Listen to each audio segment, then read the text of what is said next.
Hey guys. Tonight we slip quietly into the dim corridors of an empire that doesn't yet know it's dying. Though every whisper in the marble halls is already pointing the way. You're standing there with me. Just outside a throne room heavy with incense and ego. Feeling that strange mix of calm and dread.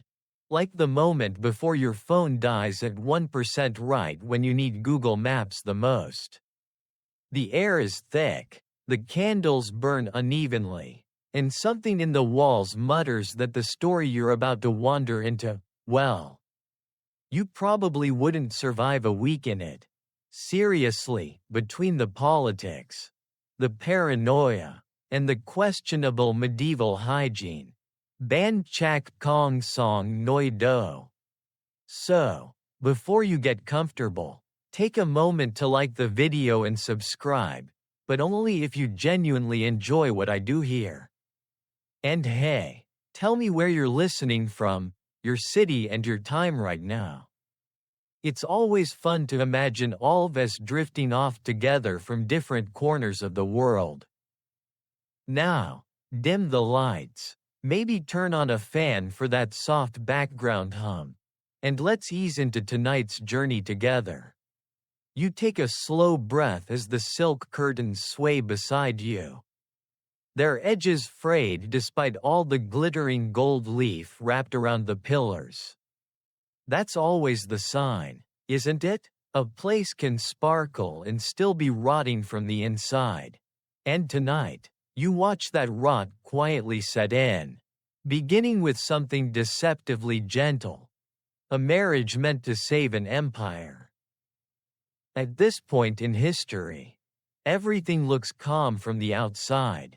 The empire's borders stretch confidently across mountains and river deltas. And officials brag about stability the way people brag about their gym memberships when they haven't gone in 3 months. But once you step deeper into the palace, you feel the tension, a soft, uneasy pulse fluttering under the floorboards. Servants keep glancing over their shoulders. Court ladies whisper behind half-covered fans. Even the guards, normally carved from stone, exchange quick, uneasy looks. Something is shifting. You follow the murmur that's been rippling down the corridor all day. A princess is leaving. And not because she wants to. She's being sent off to seal a new alliance. Wrapped neatly in the silk ribbon of diplomacy, or, as the old advisors like to joke, the original subscription plan for peace. You watch her pass, her face calm but her fingers trembling around the bouquet of herbs meant to ward off bad omens. The irony is almost too perfect. The thing is, this empire has done this before. Many times. Marry a daughter here, send a niece there, tie a knot strong enough to keep enemies behaving. Or at least too entangled to start a war without needing a map to navigate their own family tree. And most of the time, it works. Mostly. Kind of. But tonight feels different. You can sense it in the princess's steady, resigned steps. Like she already knows her journey won't return peace. Just a new kind of storm. You pause at the window, watching the procession fade into torchlit distance. The breeze carries a faint hint of the sea mixed with something metallic. Something that prickles the back of your neck. An advisor beside you mutters that this alliance is the only way to keep the northern borders from collapsing. Another counters that it's a desperate gamble that will cost far more than it saves. You've barely stepped into this world and already everyone's arguing like modern commentators on a history meme. And somewhere in that tangle of voices, you hear the first thread of the empire's unraveling. Here's the thing. Royal marriages have always been high-stakes chess moves. But this one? It's a bit like someone trying to fix a cracked dam by taping a polite note on it, technically an action, but not a very effective one. The bride's new family has its own agenda, its own grudges, and its own political gossip hotter than any group chat. And while the marriage looks perfect on parchment, the reality is a shaky bargain built on fear and wishful thinking. You can practically feel the weight of it pressing on your shoulders.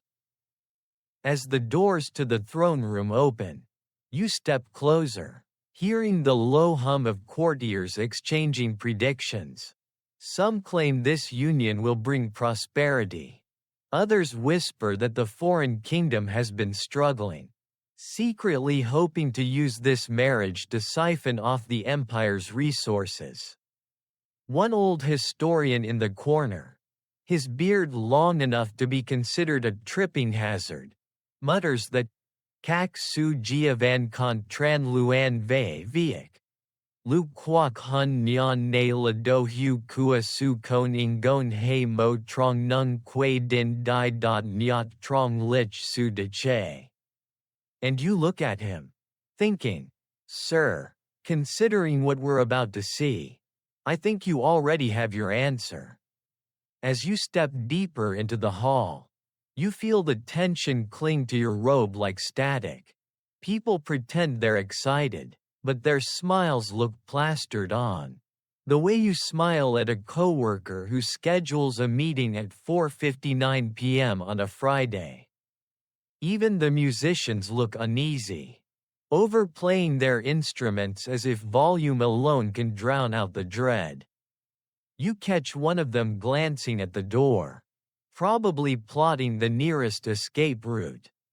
Then the king enters, stern, regal, and doing a remarkable job of pretending that this marriage is entirely his idea and not something forced on him by geopolitical panic.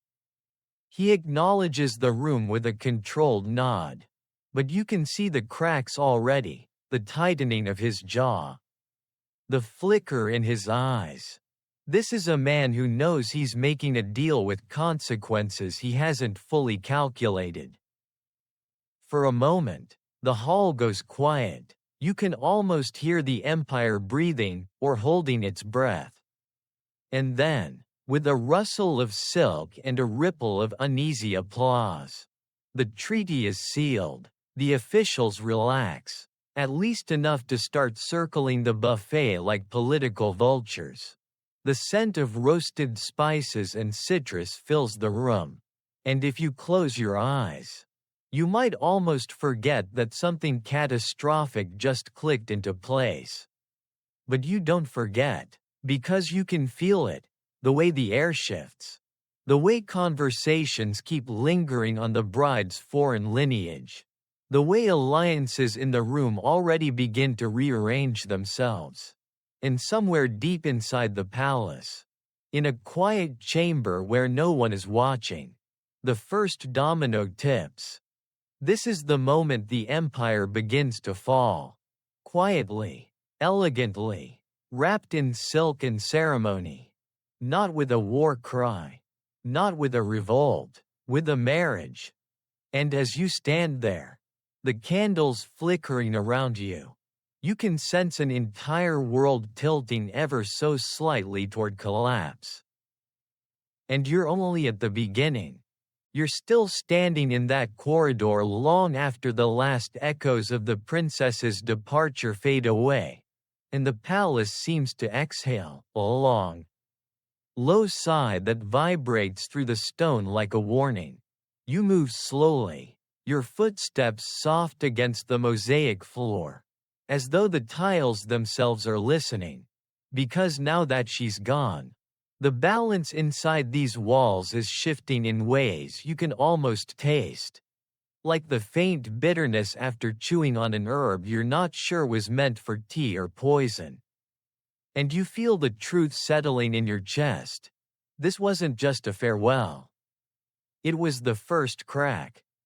The king's advisors scatter into side rooms, whispering frantically. Some are relieved, some are nervous. One looks like he's about to faint into a decorative plant.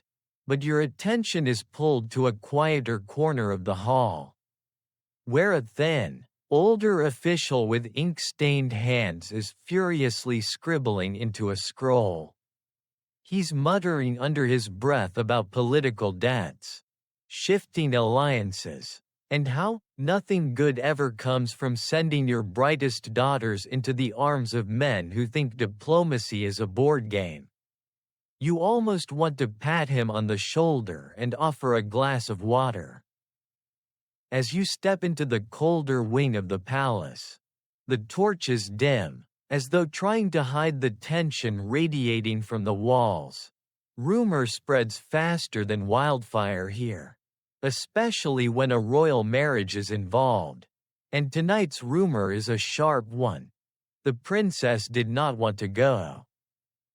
Of course she didn't. Who would? Being traded like a particularly well-decorated parcel is hardly the stuff of romantic poetry. But this time the refusal went further. Tears behind closed doors. A shattered mirror. A heated argument overheard by servants who definitely were not supposed to be standing that close to the door. And when you hear it all, you feel the weight pressing on your chest. You move down the hallway, and a sudden breeze sneaks through an open window, carrying with it the faint smell of the harbor. Ships creaking, ropes shifting, gulls crying over the dark water. You imagine the princess standing at the railing of her vessel now, staring into a horizon she never asked for. Her fate sealed, her life no longer hers. It's a quiet kind of tragedy. The kind that doesn't make epic poems but absolutely makes empires crumble. And the strangest part? This wasn't the first time the empire had shipped out a royal bride in the name of peace. But this time people feel different, uneasier, like an omen has been set loose.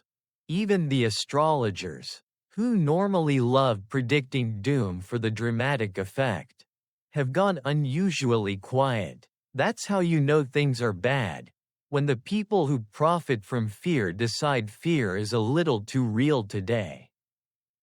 As you drift deeper into the palace, you observe the tension among the nobles who've gathered for an emergency meeting. Their faces are polished masks, but their eyes dart and linger, tracking alliances and betrayals like hawks tracking prey. They stand in clusters, wealthy families with long grudges, military leaders with short tempers, and scholars pretending to be above it all while definitely not being above it at all. You slip closer and let the murmurs wash over you. She shouldn't have left, one whispers. The king was right to send her. Another mutters, this alliance is a joke. A third says, voice barely above a breath. You almost laugh, because honestly, listening to them is like scrolling through the comment section of a political video. Everyone's convinced they're right, and they're all equally wrong in extremely entertaining ways. One noble leans forward and hisses, if this fails, the northern tribes will overrun the border within a year. Another counters, if it succeeds, we might avoid war entirely. A third interrupts, Kak su gia van contran luan ve viak lu de lamo buak di dao bao he mo con hoang lon tin vi. You quietly nod, fair enough. But when you turn to leave, a servant brushes past you, dropping something small and metallic onto the ground. You pick it up, just a simple charm, the kind used for warding off misfortune, except it's broken clean in half. You stare at it for a moment, feeling a chill crawl up your back. In this palace, superstitions are as real as taxes. And a broken charm is not just an accident. It's a warning. You step into the courtyard, where a few remaining guests mingle beneath paper lanterns that sway in the breeze. A band of minstrels plays a cheerful tune that absolutely does not match the mood, kind of like when someone plays upbeat pop music at the gym while you're internally questioning every life decision you've ever made. The contrast is almost funny. And you catch yourself letting out a tiny laugh, which earns you a raised eyebrow from a passing guard. The moon hangs low tonight, swollen and golden, casting long shadows over the stone paths. You follow its glow until you reach the garden pond. The lilies float serenely, unaware of political disasters or diplomatic gambles. You crouch beside the water, watching your reflection ripple and distort. That's when you hear footsteps approaching from behind. It's the king. He doesn't see you at first. He's staring at the pond with the exhausted expression of a man who's been pretending to have control for far too long. His cloak drapes heavily around him, dragging slightly on the gravel. For a moment, you watch him silently, and you realize he isn't the villain of this story. He's just someone desperately trying to keep his empire from splitting apart like a poorly baked loaf of bread. He whispers to himself, "If only she didn't look so afraid." And your heart sinks, because you understand. He knows he pushed her into something she wasn't ready for. And he knows the cost. He kneels beside the pond and dips his hand into the water. The ripples distort the moon's reflection, turning the once perfect circle into a trembling, broken shape. You can't help but feel the symbolism hitting you over the head like an overly enthusiastic history teacher. This moment sticks with you, because it's not just the princess being sent away. It's what her departure means. A signal, a shift, a fracture widening in the heart of the empire. And as the king slowly rises and walks away, his footsteps echo against the stones, each one sounding like a drumbeat marking the beginning of something dark and inevitable. The night grows colder, the wind stirs, the lanterns flicker, and you? You stand alone beneath the moonlight, realizing the truth. The downfall hasn't begun somewhere far away. It has begun here, tonight. In the quiet footsteps of a princess sent into exile by a marriage she never wanted. And the empire, though still standing, has already taken its first step toward collapse. You drift deeper into the palace, drawn by the restless energy humming through its corridors. And it doesn't take long for you to find the real storm forming. The great hall where the council is pretending to celebrate the successful diplomatic union. You step inside, and it feels like walking into one of those corporate parties where everyone's smiling too hard while silently panicking about budget cuts. The air smells like spiced wine and anxiety. At the center of the hall, placed neatly on a raised platform, is the object everyone keeps circling back to in their conversations, the marriage contract. Rolled and sealed, heavy with wax and promises. It's sitting there like a prized treasure. But the mood around it is off. You sense it immediately, the way you sometimes feel tension in a room even before anyone speaks. You step closer and overhear one of the scribes whispering. It's practically a bargain bride traded for grain, cavalry, and a handful of hollow assurances. And that's when it hits you. This wasn't a union of hearts or peace. It was a sale. You linger near the pillars, listening to nobles discuss the bride as if she were a beautifully wrapped political object rather than a living person with lungs and opinions.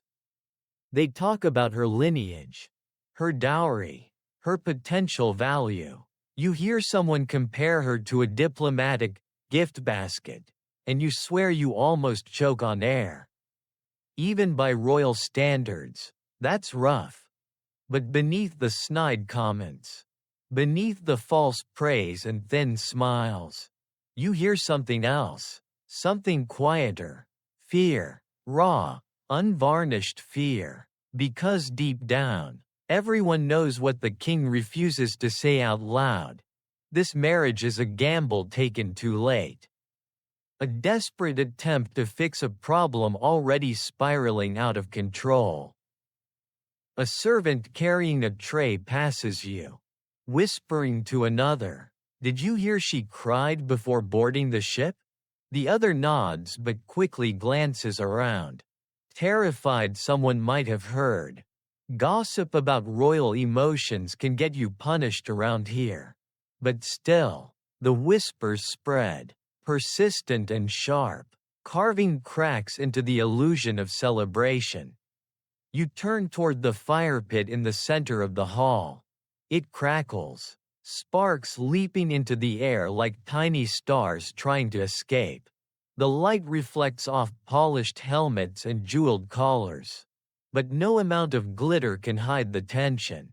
Gathered around the flames are three key figures: the king's chief general, the court treasurer, and an ambitious young noble whose confidence is so shiny you can practically see your reflection in it. They're arguing, quietly, but intensely, about the terms of the alliance. If the princess's new kingdom fails to deliver the cavalry they promised, we're defenseless on the northern pass. The general mutters. Our treasury is already stretched thin. The treasurer hisses. Food prices are rising. The merchants are restless. And we're still pretending this marriage was strategic. The young noble says with a smirk. Let's be honest. It was panic. You lean closer, pretending to inspect a tapestry. Though you're absolutely eavesdropping, the general rubs his temples and sighs. Kak su gia van contran luan ve viek lu nung quoc hun nyan lin min ko thuk su ku duok decay, nung toi chua bao geo thay mo quoc hun nyan now kian toi lo nu the nay. The treasurer nods. We traded certainty for hope. And hope for more chaos.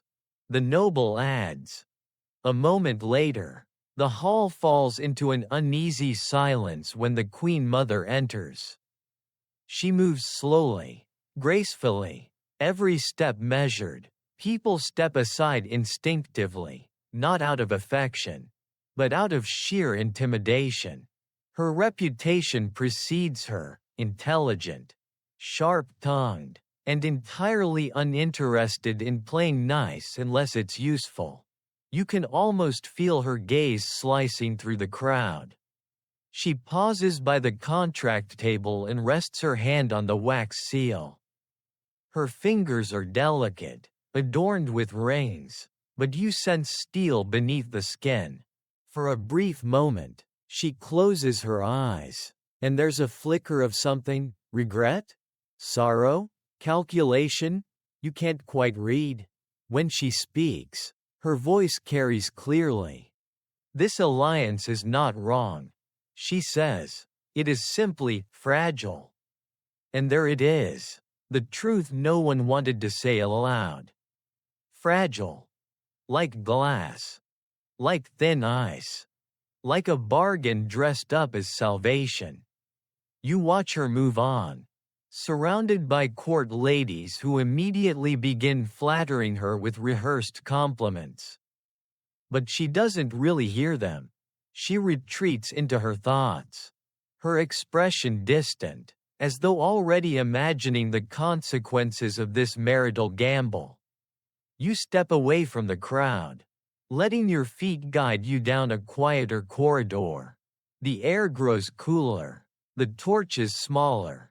As you approach the royal archives, a place where secrets and history nap together, You hear a voice calling softly. It's the king's historian, the same old man whose beard practically deserves its own title. He's standing beside a wall of scrolls, sorting them with a frown that could curdle milk. "Come here," he says without looking at you, as though he's been expecting you. You approach, and he holds up a scroll tied with faded ribbon. "Do you know what this is?" You don't, so you shake your head. "This is the record of the last time our empire married off a princess to that kingdom." He whispers, and do you know what followed? Another shake. Famine, betrayal, raids along the border, and eventually, war. He leans closer. Some patterns repeat themselves whether we learn from them or not. You swallow. The hall suddenly feels colder. "And the princess back then," he adds softly, "also cried." You take in the weight of his words, the heaviness pressing on your ribs. It feels as though the walls themselves are listening, waiting to see how history will choose to repeat. You leave the archives slowly, stepping into the outer courtyard where the night wind is gentler. Lanterns flicker like sleepy fireflies. A lone guard stands by the gate, leaning on his spear. When he sees you, he gives a half-smile and mutters, "If you ask me, a marriage that starts with tears rarely ends with peace." You chuckle under your breath. It's a grim joke, but still a joke, and you need it. This entire place feels like it's bracing for a storm while insisting it's just cloudy. You look up at the sky, at the moon hiding behind drifting clouds. And you feel it again, that subtle, unsettling shift. The empire is still standing, still proud, still glittering. But something inside it has tilted. A small tilt, yes, but enough to start a slide. A bargain bride has been traded. And the bargain is going to cost far more than anyone here dares to admit. You follow the flow of voices down the palace corridor. And before long you find yourself approaching the East Wing. A place that always feels colder than the rest of the palace. As if the stones themselves hold grudges. Tonight, though, that chill has nothing to do with the weather. Tonight, a new queen has arrived. Or rather, has been introduced with great ceremony. Excessive bowing, and the kind of brittle excitement that always feels rehearsed. And as you step into the receiving hall, you feel it immediately, the shift in the air, sharp and slicing, like walking into a room where two people were clearly arguing and then pretended everything was fine. The queen stands near the center, wrapped in layers of shimmering silk that catch the torchlight in dazzling patterns. Her posture is flawless, poised, regal, but her eyes? Oh, her eyes are scanning, calculating, assessing everyone and everything with the cool efficiency of someone who has already survived half a lifetime of political games. You can practically hear the nobles holding their breath as she moves, gliding. Really, across the polished floor. She's foreign, of course. From the kingdom that just received the princess in exchange. A carefully chosen counterpart. And while she smiles gracefully, every inch of her presence says, "I am not here to make friends. I am here to win." You stay near the columns, watching as nobles approach her with rehearsed flattery. The queen accepts every compliment with perfect politeness. But there's a glint beneath her calm exterior, something sharp, unmistakable. It's the subtle kind of danger. The kind that doesn't need to raise its voice. The kind that builds empires, or destroys them quietly. You drift closer, pretending to admire the embroidery on a nearby tapestry. From this distance, you can hear the murmurs around her. She's too confident. She's exactly what we needed. She'll cause trouble. She's brilliant. She'll ruin us. Which is it? Maybe all of the above. A pair of older nobles shuffle toward her, their jewelry rattling like nervous insects. One offers her a box containing a rare gemstone. The queen accepts it with a smile that's both gracious and faintly amused, as if she sees straight through their attempt to buy her favor. She thanks them, her voice smooth like warm honey.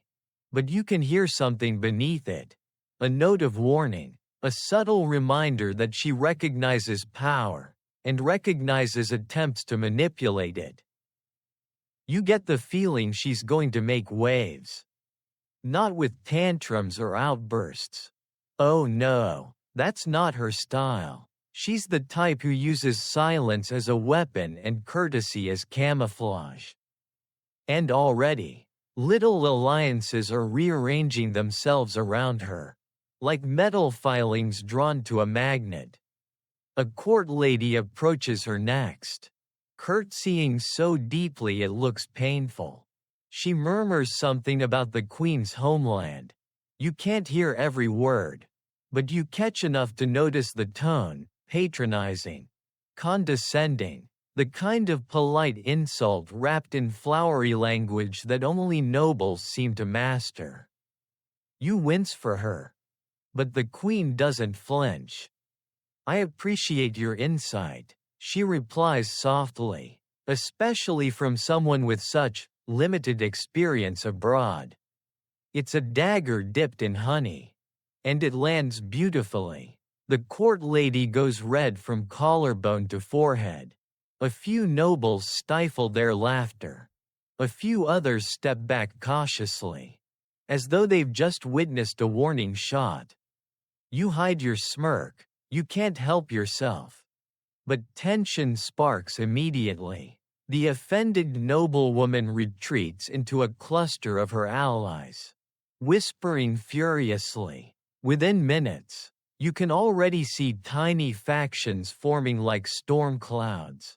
Some admire the queen's boldness. Others resent it deeply. And as you listen to their murmurs, you feel the palace beginning to split, not loudly, not visibly, but quietly. With subtle precision, it's the kind of fracture that spreads under the surface until one day, everything collapses at once. You step away from the crowd, wandering to the balcony where the night air is gentler. From here, you can see the dark gardens, dotted with lanterns and fireflies. For a moment, the world outside feels peaceful, serene. But the moment doesn't last. Footsteps approach, light, quick, irritated. It's the queen herself. She steps out alone, exhaling a breath that seems to release a day's worth of restraint. Her calm facade softens, just for a heartbeat, and you watch her run her fingers along the cold marble railing.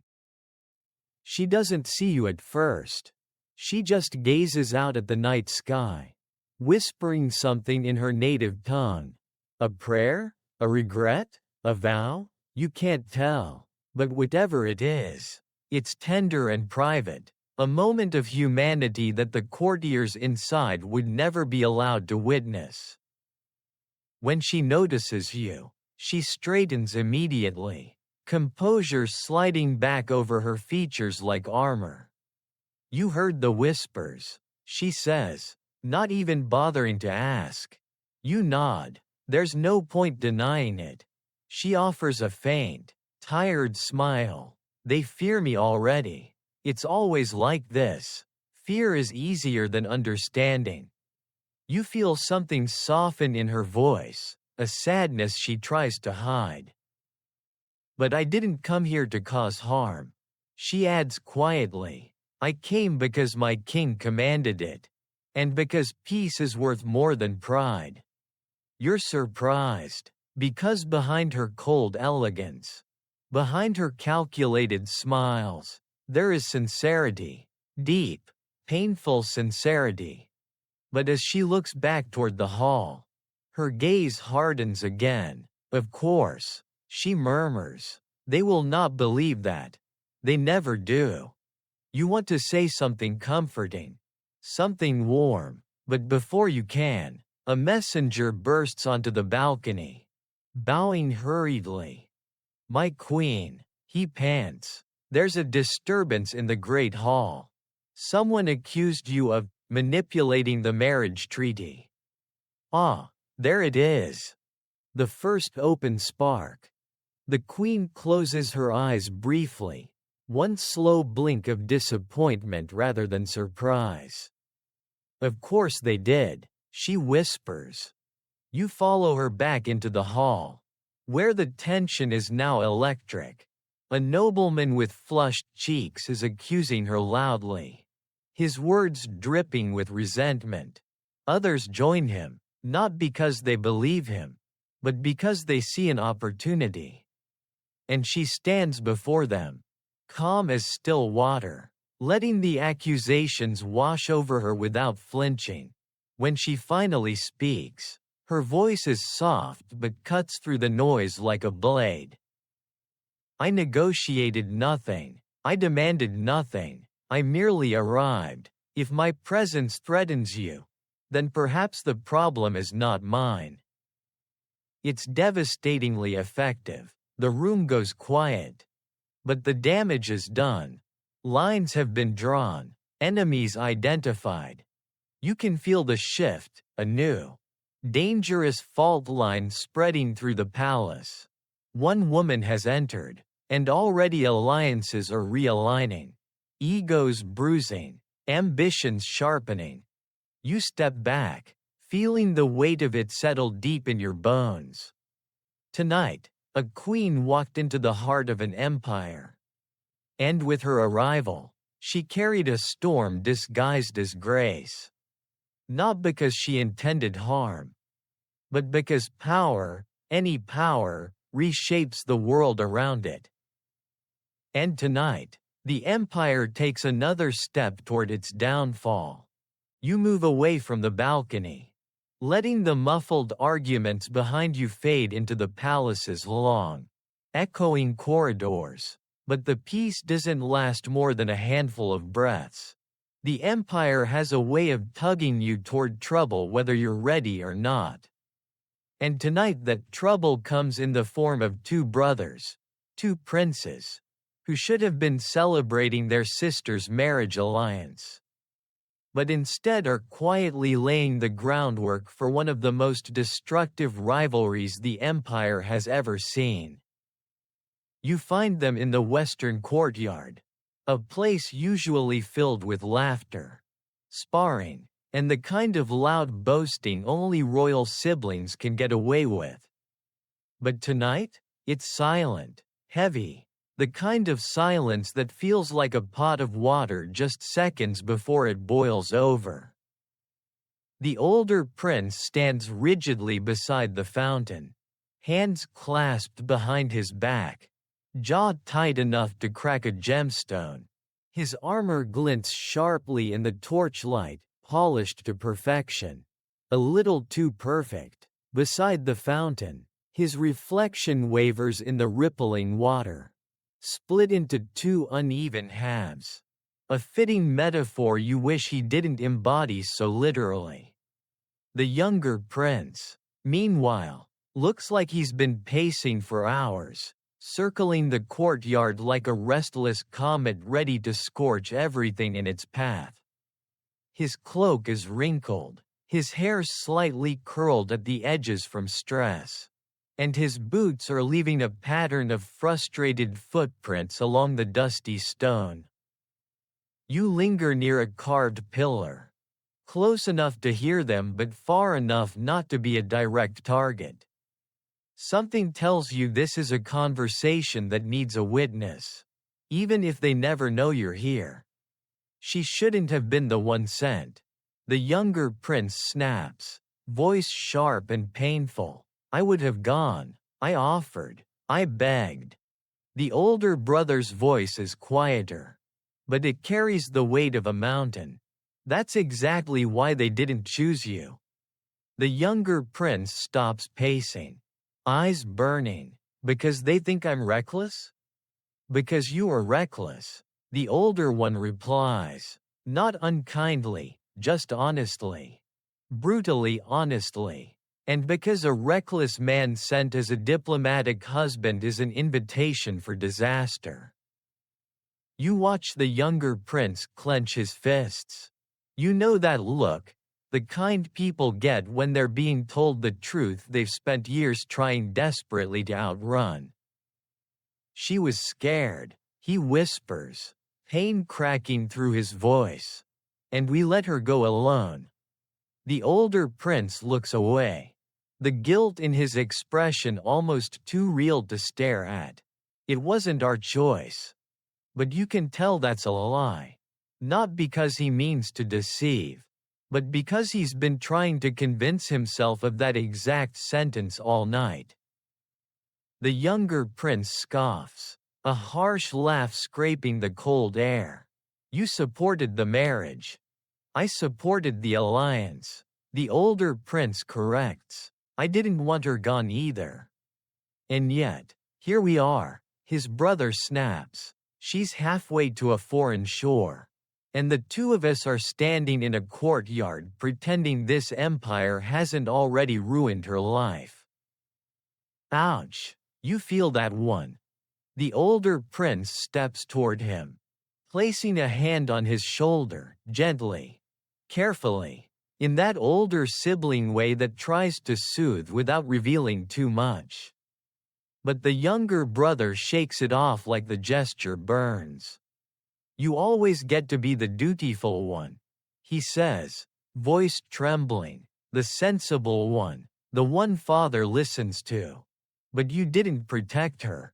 You didn't speak up. You just nodded and accepted it. And you think shouting would have changed anything? The older prince fires back. The first flicker of anger breaking through his composure. You think bursting into the throne room, waving your arms like a man possessed, would have kept her here? You would have made it worse. And you know it. Silence falls again, cold, sharp, unforgiving silence. You feel a shiver run down your spine. Not because the night air is cold, but because you're watching the exact moment two brothers, born to stand together, begin to drift apart. And you know this split isn't a small one. It's deep, slow, inevitable. You step closer, breath held. The younger prince finally whispers, "You think this marriage will save us? But all I see is a kingdom willing to sacrifice its own." The older prince's voice softens. It was the only path left. Then maybe the path is wrong. The younger one replies, maybe the entire empire is wrong. And that is the spark. Because in that sentence lies the seed of rebellion, resentment, rivalry. The exact kind of fracture that grows quietly over time until one day, all at once, it's a chasm. You watch as the older prince turns away, shoulders heavy with sorrow and duty that's beginning to feel more like a chain than honor. The younger prince, meanwhile, stares at the moon with a look that chills you, the look of someone who no longer trusts the people who raised him. A servant approaches timidly with a lantern and nearly jumps when neither prince acknowledges him. He scurries away, muttering nervously. You nod gently to yourself. Because tonight feels like the start. The real start. You follow the younger prince as he storms out of the courtyard. Boots scraping, leaving anger in his wake.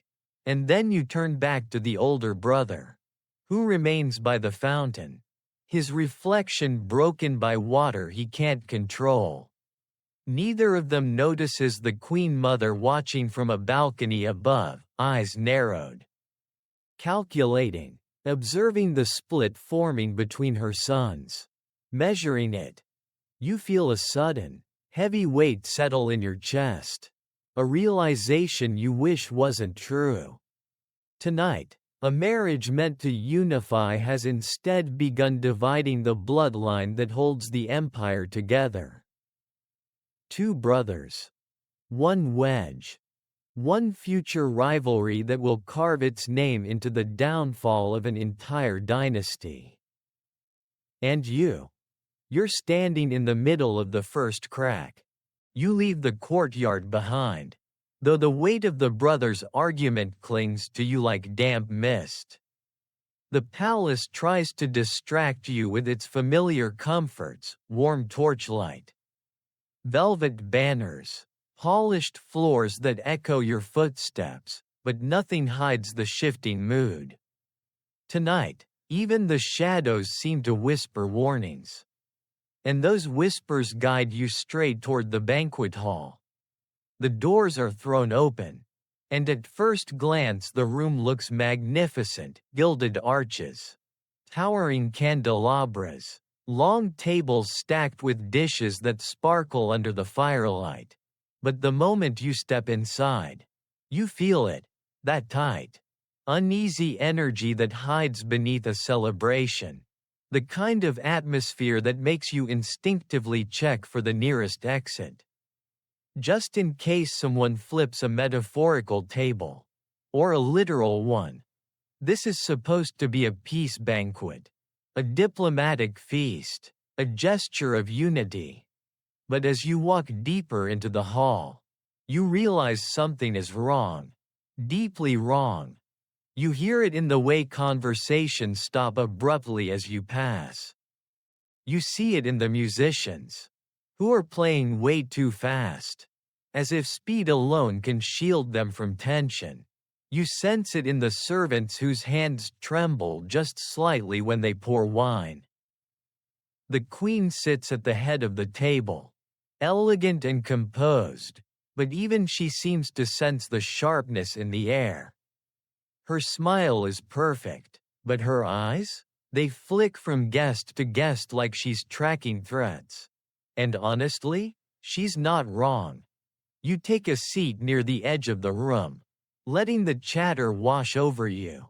The nobles are discussing the marriage alliance with the kind of passive-aggressive venom only seasoned politicians can produce. It will hold, one insists. It will fail, another counters. It already is failing, someone mutters behind their goblet. Then someone mentions the foreign bride, the one who left the empire 3 nights ago, and suddenly the room buzzes with speculation. Gossip swirls like smoke around the chandeliers. But beneath those whispers lies a darker rumor, carried in fragmented pieces from table to table. Tonight's banquet may not be safe. You stiffen, you lean closer, pretending to adjust your napkin. I heard someone saw the steward speaking in secret with one of the northern envoys. A noblewoman whispers, I heard the spices came from unverified merchants. Someone else mutters, I heard. You heard nothing. Another snaps, we're here to celebrate. But fear has already taken root. You can feel it creeping through the hall like ivy. The king rises for a toast, raising his goblet high. His voice booms across the room, full of forced cheer. The queen lifts her own goblet more slowly, her gaze never softening, and as everyone raises their drinks, you smell something strange.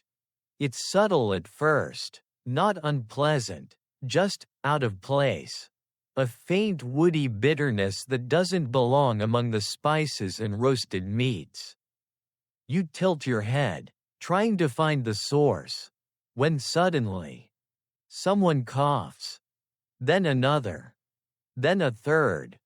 Chairs scrape, goblets rattle. The king freezes mid-toast. Eyes narrowing, the queen turns sharply, her expression shifting from poised to deadly alert in the span of a breath. You stand, heart thundering, as a small group at the far end of the table begins to panic. One man grips the table too hard. Knuckles white. Another slumps. Dizzy. A court lady drops her spoon with a sharp metallic clang that echoes like a warning bell. Poison. Or something like poison. The hall erupts into chaos. Nobles jump from their seats, knocking over dishes. Guards rush forward, unsure who to protect first. Servants try to help but only add to the frantic movement. It's like watching a pot suddenly boil over. Splashing panic in every direction. The general pushes through the crowd, shouting orders. Seal the doors. Nobody leaves. The Queen Mother is already on her feet. Expression carved from stone. The Queen remains seated, unnervingly calm, eyes narrowed, studying every movement in the room like a seasoned strategist. And you? You inch closer to the source of the commotion, your heartbeat drumming in your ears. The affected guests are pale, sweating, shaking, but still conscious. Whatever they consumed, it wasn't lethal. Not yet, perhaps never meant to be. But the intent is clear. Someone wanted to send a message. Someone wanted fear. A court physician arrives, gently sniffing one of the goblets. He blanches. Not poison, he murmurs. A bitterness agent. Something to mimic the symptoms of poisoning without the actual danger. A provocation. A provocation. You inhale sharply as the implications hit you. This wasn't an assassination attempt. This was political theater.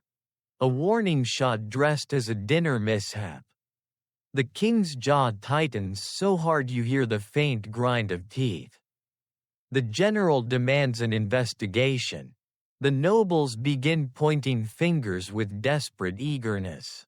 And, unsurprisingly, someone eventually declares, "It must have been the new queen's faction." The room erupts again. The queen stands slowly, gracefully, and the crowd actually steps back as if she carries fire in her palms. "You accuse without evidence," she says, voice soft but lethal. "Convenient for those eager to blame me. But foolish." Her gaze sweeps the room like a cold wind. "If I wanted to attack you, trust me, I would not choose a method so clumsy." You almost choke out a laugh. She has a point. But her words don't calm the crowd. If anything, they make the tension thicker. Faces twist with suspicion. Old feuds resurface. Allies whisper urgently. Rivals exchange sharp smirks. You can practically see loyalties fracturing like thin ice. You swallow. Hard. Because regardless of the truth, tonight is the turning point. Tonight, the Empire's unity, already fragile, splinters even further. You watch as the princes rush into the hall. Arriving from opposite sides, the older reaches the king first. The younger stands beside the queen, tension radiating from him like heat. Two sides. Two brothers. Two futures being drawn in real time. And as the room crackles with accusations and fear, you feel the Empire's foundations shift beneath your feet. All because someone decided to turn a banquet into a battlefield. The banquet hall slowly clears. But the tension follows you like a persistent shadow as you make your way into the quieter chambers of the palace. The chaos of the poisoned feast still echoes in your ears, raised voices, rattling goblets, accusations flying like arrows in the dark. But the deeper you wander into the corridors, the more you sense something else blooming in the air, the quiet tremor of secrets. And those secrets lead you to the Queen's private quarters. Not the public chambers where she holds court with grace and steel, but a smaller, dimmer room tucked behind a carved cedar door. The guards outside don't stop you, but they do watch you with that expression guards always have, part suspicion, part boredom, part silent hope that absolutely nothing dramatic happens on their shift tonight. You push open the door. Soft lantern light flickers against the walls, casting long shadows over stacks of parchment and unfamiliar objects arranged with careful precision. The room smells faintly of foreign herbs, ground ink, and something sweet and almost citrus-like, the scent of her homeland, woven into the air. And then you hear it, a soft rustle. The Queen steps from behind a silk partition, wearing a robe the color of storm clouds. She doesn't seem surprised to see you. In fact, she looks relieved, as though she's been expecting someone, maybe not you specifically, but someone who isn't sharpening a metaphorical dagger behind their back. "I assume the hall is still lively?" she asks, voice carrying the faintest trace of sarcasm. You nod. Lively is one word for it. Chaotic meltdown is another. She gestures for you to follow her deeper into the room. You hesitate, mostly because palace etiquette is unclear about whether following a politically controversial queen into her private study counts as bravery or poor decision-making. But you step forward anyway. Because honestly, at this point you're in too deep to step out now. She stops beside a low table. On its surface lies something you didn't expect to see, a faded wooden box, etched with symbols you don't recognize. The Queen kneels beside it and carefully lifts the lid. Inside rests a small bundle wrapped in blue cloth. She unfolds it, and you see a letter. The parchment is old, edges curled from years of handling. A seal, broken long ago, marks one corner. The script isn't in the Empire's language. "This," she says quietly, "came from my homeland. My father wrote it the night before he sent me here." She hands it to you. You hesitate before reading, uncertain whether this violates some sacred rule. But she nods gently, and you let your eyes trace the flowing letters. The translation forms slowly in your mind. "My daughter, your marriage is not a gift we offer. It is a shield we desperately need. There are things happening in the north, shadows moving, alliances breaking. You go not as a token, but as a warning. There are secrets you must uncover. Find them, or both our kingdoms will fall." You lower the letter, heart beating faster. A warning. Not a peace gesture. Not mere diplomacy. A mission. The Queen watches your expression with a sort of quiet understanding. "My arrival here was not meant to destabilize your court," she whispers. "I came because my father feared something larger. Something already moving." You swallow. What kind of something? She shakes her head, frustrated. "I don't know yet. He died before he could send the rest. But I believe the truth touches this empire, too." You sit back slowly, letting those words settle. They feel heavy, like stepping into deeper water than you expected. If the Queen is right, then this marriage wasn't just a political arrangement. It was a desperate attempt to gather information. A hidden thread connecting two kingdoms against a threat that hasn't even been named out loud yet. And yet, that warning remains locked inside this room, known only to her. Outside, the nobles are sharpening suspicion like knives. The princes are drifting apart. The king is losing control. And the queen? She's walking a tightrope between revealing the truth and protecting the fragile balance she's been dropped into. You glance at the other items in the wooden box, small metal tokens. A ring inscribed with foreign script. And a tiny sealed vial holding a shimmering blue liquid. What's that? You ask. A remedy, she says. A cure for a poison used by the northern tribes. A poison that paralyzes and mimics illness. The same symptoms your guests displayed tonight. You freeze. The pieces click together in your mind with alarming clarity. You're saying the banquet incident wasn't just an internal plot? She nods. Someone wants you to believe it was. You feel a chill settle over your skin. A false provocation. A manufactured threat. A misdirection. Someone inside, or outside, the Empire is playing a deeper game. Why didn't you tell the king? You whisper. She sighs, looking suddenly exhausted. Because he doesn't trust me. Not yet. If I showed him this letter, he would accuse me of planting it.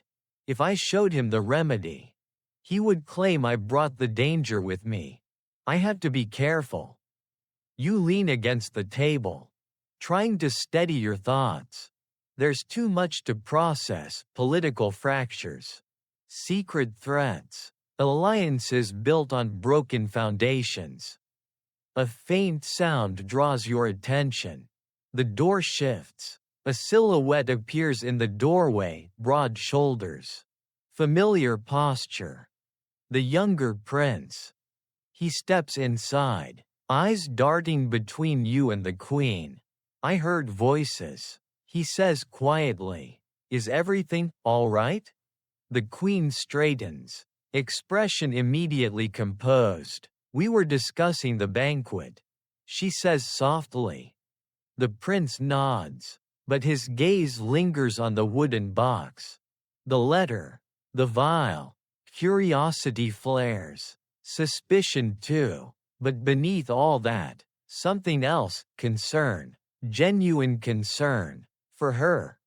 He walks closer. "They'll blame you for it," he whispers. "They already are. I know. I won't let them." His voice cracks ever so slightly.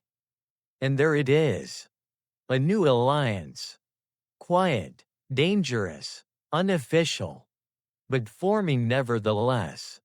You step back, observing the shape of the moment. The prince's guarded loyalty. The queen's cautious acceptance. The growing divide between him and his brother. The widening political storm. You believe it. Because standing here, surrounded by shadows and secrets, you can feel the empire trembling under the weight of truths no one is ready to face. The queen closes the box gently. The prince stays by her side. And you leave the room with the unsettling knowledge that the empire's downfall isn't just coming. It's already spreading, quietly, through every heartbeat of the palace. The palace feels heavier today, as if every brick and beam has absorbed the dread seeping through the empire and is now exhaling it back into the air. You walk through the eastern wing, where whispers gather like dust in the corners. Servants trade frightened glances. Courtiers pretend to stroll casually while listening for rumors. Even the guards keep their hands a little too close to their sword hilts. And somewhere in the middle of all this tension, the queen waits for news from a kingdom she can no longer trust. And for a marriage alliance everyone now suspects was the worst diplomatic decision in decades. As you pass through the colonnade, a cluster of advisors huddle around a scroll, speaking in low, urgent tones. Are we certain it's genuine? Genuine or not, the nobles will believe it. Then we're doomed. You pause. They're talking about the letter. The one intercepted by the Western lords. Written by a faction inside the Allied kingdom claiming the princess has been taken into protective custody. A phrase that is polite, misleading, and terrifying, but as you listen more closely, the advisors mention another detail you haven't heard yet. The letter implicates someone inside this palace. You move closer, heart tightening. Who? An advisor whispers. Another gives a subtle glance toward the queen's chambers. Your blood goes cold. Of course. Of course they would pin this on her. She's foreign. She arrived just before the collapse began. Her marriage was the hinge on which everything was supposed to turn. And instead it's the hinge that snapped the whole door off its frame. You slip away, pulse racing, heading for the queen's private study before the rumors get there first. She's inside, sitting at her writing desk, back straight but shoulders tense, like someone bracing for a blow. When she hears your steps, she turns, and you see fear flicker across her face before she masks it. What now? She asks softly. You tell her. About the intercepted letter. About the accusations forming like storm clouds. About the whisper that someone inside her circle might be involved in the princess's disappearance. The queen closes her eyes, inhaling once, deeply, before letting the breath go slowly. They want a traitor, she murmurs, and since they cannot find the true one, they will invent one. Perhaps they already have. You hesitate. Do you think the letter is real? She studies you with those sharp, steady eyes that miss nothing. Parts of it, perhaps. But the timing, the wording, the details, something feels off. It is too convenient. Convenient for whom? She walks to the window, gazing out at the city below. For those who want to dismantle the alliance entirely. For those who want to pit your princes against each other. For those who want this empire to bleed itself dry. Her voice drops, barely above a whisper. For those who want the throne. You step closer. You think the rebel lords forged it? I think, she says quietly, that someone wants to make me look like the enemy. Someone wants the king to mistrust me. Someone wants the princes to be suspicious. And if the army already believes in curses and rumors, a fabricated letter is easy fuel. A soft knock interrupts her. The queen stiffens. Enter. A servant girl steps inside, young, trembling, clutching a sealed scroll. A message, my queen, from the intelligence archivists. The queen breaks the seal and reads. Her expression darkens with every line. What is it, you ask? She hands you the scroll. The Allied kingdom has fractured into 3 factions. One supports the rightful heir. One demands independence. And one seeks union with the northern tribes. Your breath catches. Union with the northern tribes. The very tribes gathering along the ravines. The very tribes watching the empire tear itself apart. The very tribes her father had warned about. The queen's voice is hollow. If the Allied kingdom joins with them, then this marriage was never a bridge. It was bait. You stare at her. Bait for what? She turns toward you, eyes haunted. For invasion. Before you can respond, the door bursts open, this time with force. The king strides in. Robes swirling, face thunderous. Behind him trailed 2 advisors and the older prince. The queen bows, but her expression is wary. "Your Majesty." The king holds up the forged letter, the one from the allied faction. "Explain this." She stiffens. "It's a lie." The older prince snorts. "Convenient." The queen's jaw tightens. "If I were conspiring with my homeland or the rebels, why would I show you the warnings my father sent? Why would I help trace the missing envoys? Why would I reveal anything at all?" The older prince steps forward. "Because each confession of yours builds your image of being truthful. You're playing the long game. Winning trust so you can take the throne for your non-existent heir." "That heir does not exist," she says sharply. "And if he did, he would be as much your blood as mine." The room falls silent. The king rubs his forehead. "Enough." You can tell he's exhausted, not just physically, but spiritually. A man who thought he could manage politics, but now finds himself drowning in the consequences of every choice he ever made. He turns to the queen. "I must ask you honestly, did you know your kingdom was collapsing?" She hesitates. And in that pause, less than a heartbeat, the older prince smiles. "Because hesitation is enough.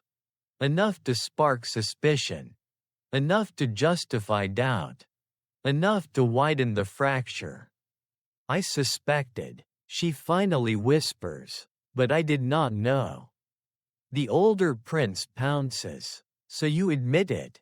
"I admit nothing except the truth," she snaps. The king slumps into a chair. "I married you to strengthen us. And instead we are surrounded by enemies." She steps closer, lowering her voice. "I married to prevent war. I warned you of movements in the north. And no one listened." The older prince scoffs. "Because your warnings always point in one direction, away from your homeland's faults and toward ours." That's when the historian arrives. Of course he does, panting as if fleeing an avalanche. "Your Majesty," he gasps. "A courier just arrived. News from the border forts." The room freezes. "The northern tribes," he swallows dramatically, "have formally allied with a faction from the allied kingdom." The queen closes her eyes. Devastation washing over her face. The king looks at her as though seeing her for the first time, not as a queen. Not as a diplomat, but as the embodiment of all his worst fears. The older prince turns to his father. "We should remove her from council until we understand her role in this." "Her role?" the queen hisses. "I warned you of this. I told you from the beginning. And yet everything you warned us about," the prince says coldly, "is precisely what is happening. Conveniently so." You can practically hear something snap inside her. She steps forward slowly, eyes blazing, not with anger, but with heartbreak sharpened into resolve. "If you exile me from the council, you will lose the only person who understands what your enemies are doing. The only one who has seen this strategy before. The only voice warning you of the storm while you argue about shadows." The king rises. "And how do we know you are not the storm?" A hush falls. A deadly, suffocating silence. And then the historian whispers to himself, just loud enough for the room to hear. "Kak su jia van con tran luan vei viek lu quan kak ne. Ki na vua gi go hoang hao. Va hoang tu buok toi ba. La diem gay kuoi kung dan toi su sub du kua de che." You believe it, because you see the fracture forming right in front of you. A king who can't trust his wife. A prince who wants her gone. A younger prince who's not here to defend her. An army divided. Two kingdoms falling. The northern tribes aligning with her homeland's enemies. The queen stands tall, though tears gather in her eyes, but she refuses to let them fall. I did not bring this disaster, she says softly. But I will not watch you destroy yourselves trying to blame me for it.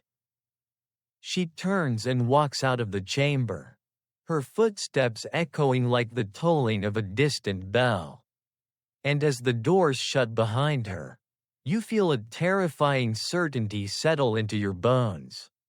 The queen was not the cause of the empire's downfall.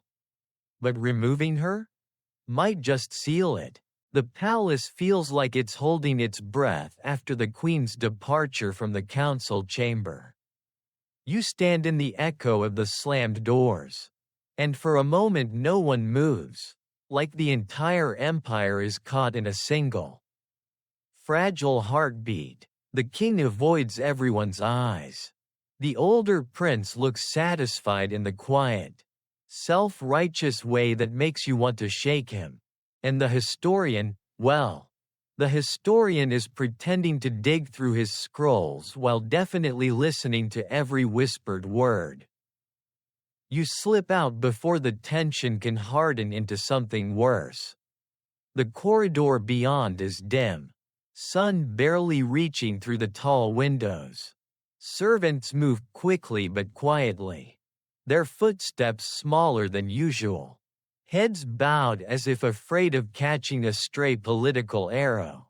And you realize something unsettling. The palace is no longer a place of order. It's a battlefield dressed in velvet. You follow the queen's path. The lingering rustle of her robes is almost a trail, and eventually find her in the gardens. Standing beneath an ancient cypress whose twisted branches look as tormented as she does.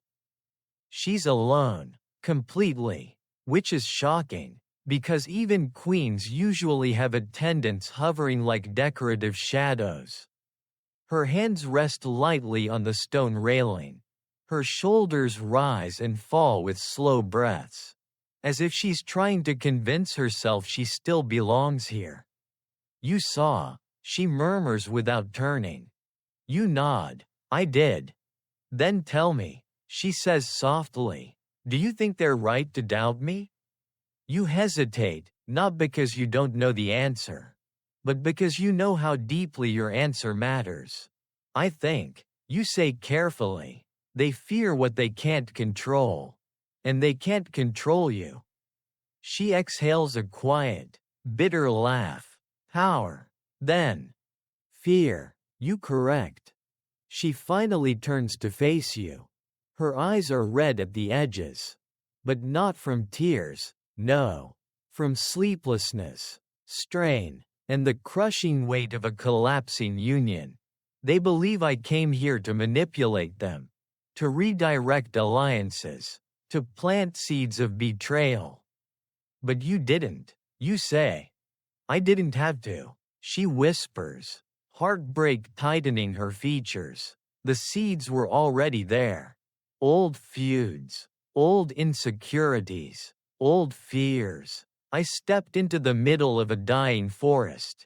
Everyone just blamed me for the fire. Before you can speak, hurried footsteps echo through the garden archway. A familiar voice calls out. My queen. It's the younger prince. He rushes toward her, breathless, dust still clinging to his boots from the stables. He must have ridden back the moment the army scouts brought the latest report. His concern overrides any semblance of royal composure. You've returned early, the queen says, startled. He bows slightly, eyes darting between you and her. I heard what happened in the council. His voice wavers, not with fear, but with outrage contained under too thin restraint. They questioned your loyalty, he says. Again. I expected it, she replies softly. He shakes his head fiercely. You shouldn't have to.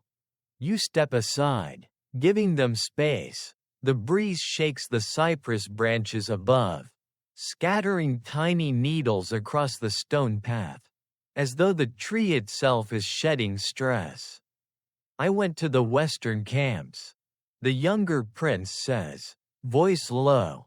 The soldiers are split, not just in opinion, but in identity. Some swear by tradition, others fear foreign influence. Many, he swallows. Many believe the forged letter. That I betrayed them, she finishes. He nods. She looks away. They will not trust me. They would if they heard you speak. He argues. No, she says softly. They have already chosen what they want to believe. He steps closer. Then let me stand for you. And you freeze. Because that, right there, that is not a political offer. That is personal, dangerous, fragile, the kind of loyalty that history never remembers kindly. The queen inhales, surprised. You would place yourself between me and the rebels? Between you and everyone who fears you without cause, he says, voice steady despite the tremor in his hands. Because fear makes people cruel. And they're being cruel to you. She looks at him with a tenderness you haven't seen before, something warm. Something cautious, but undeniably human, the kind of expression that never appears in throne rooms. And you suddenly understand why the older prince views their growing bond as a threat. Because power built on affection is far more dangerous than power built on alliance. The queen steps back. You risk aligning yourself against your brother. He stiffens. My brother has aligned himself against reason. And the throne? She asks quietly. His jaw tightens, but he doesn't look away. If the throne insists on following whispers instead of facts, then something must change. Your stomach drops. Because this isn't just a prince defending a queen. This is a prince choosing a side. Before anyone can speak again, the historian rushes into the garden, scrolls nearly spilling from his arms. My queen, your highness, he gasps. The younger prince bristles. What now? A message, the historian wheezes, from the rebel lords. Both of them stiffen. The historian opens the scroll with shaking hands. They have formed a new faction. They call themselves the Silk Accord. The queen's brows knit. Silk? Yes, the historian says, because they claim the empire has been ensnared by a foreign thread. A queen's thread. A cold chill slides down your spine. What do they want? The younger prince asks slowly. The historian looks at the queen with something like pity. They demand, he says, that the king annul the alliance and send you away. Silence. A silence so deep it swallows every sound in the garden. The queen stands motionless. Her face doesn't break, but something in her eyes dims, quietly, painfully, like a lantern slowly losing its flame. And if the king refuses, she asks? The historian swallows. Then the Silk Accord will declare the marriage fraudulent, claim the treaty void, and support a rival heir. You feel the ground tilt. The younger prince explodes. A rival heir? That's impossible. There is no heir. There doesn't need to be. The historian says softly. They only need a story. A hint. A rumor. They will claim the princess is pregnant. Or that she will be. Or that the allied kingdom already named her unborn child as successor. You feel sick. Because it's brilliant. Horrifyingly brilliant. A civil war founded on a child who doesn't exist. The Queen whispers. They want the empire to fracture. The historian nods. And they want to replace your influence with their own. The younger prince steps closer to the Queen. We will not let them. But she shakes her head. This isn't about me alone. She says. It's about fear, power, politics wrapped in silk. Even if I leave, the cracks remain. The prince clenches his fists. Then what do we do? The Queen turns toward the palace. Her silhouette framed by morning light, fragile yet unyielding. We find the real traitor. She says. We uncover who forged the records. Who planted the letter. Who seized the Allied routes? Who is pulling every thread, before the entire tapestry collapses? You watch her walk away. The younger prince following close behind like a shield. You don't need historians to tell you. This isn't a rebellion of anger. This isn't a rebellion of politics. This is a rebellion crafted with precision. Designed to pit blood against blood, kingdom against kingdom, prince against prince, and queen against the world. And somewhere in that web of deception, someone is smiling. Because the Silk Accord isn't trying to topple the empire. They're trying to rewrite it. One hidden thread at a time. You can feel the palace tilting, like a ship caught in currents far deeper than anyone realized. The Silk Accord spreads its influence through whispers, coded messages, and accidental leaks. By mid-afternoon, half the nobles in the court are convinced the Queen is a curse, and the other half are terrified of admitting they don't believe it. You move through the great hall where courtiers mingle with false smiles. But beneath the surface they're choosing sides. Every bowed head is a calculation. Every polite nod is a disguised threat. And every conversation somehow loops back to the same question. Who will inherit the throne? The known princes? Or the ghost child of a collapsing kingdom? The Queen's absence from the hall is a shadow in itself, one that grows longer with every hour. But your steps draw you toward the war tower, where the king and his advisors are gathered, poring over maps once again. You slip in just as the king slams a fist onto the table. We cannot surrender the western marches. He growls, not to rebels, not to rumors. The room quiets, but then a low voice answers. And yet, Your Majesty, rumors may be all that's needed to destroy us. It's Lord Andaros, the same border lord who first reported the rebellion. His armor is still dusty from travel. His expression grim. He gestures toward a cluster of scouts huddled behind him. These men have returned from the frontier. He says, they bring urgent news. You shift closer. A young scout steps forward, still catching his breath. Your Majesty, the northern tribes have begun their descent from the ravines. The king's expression hardens. In what numbers? The scout hesitates. All of them. The silence that follows is heavy enough to crush a ribcage. All the tribes. United. Descending. A threat the empire hasn't faced in generations.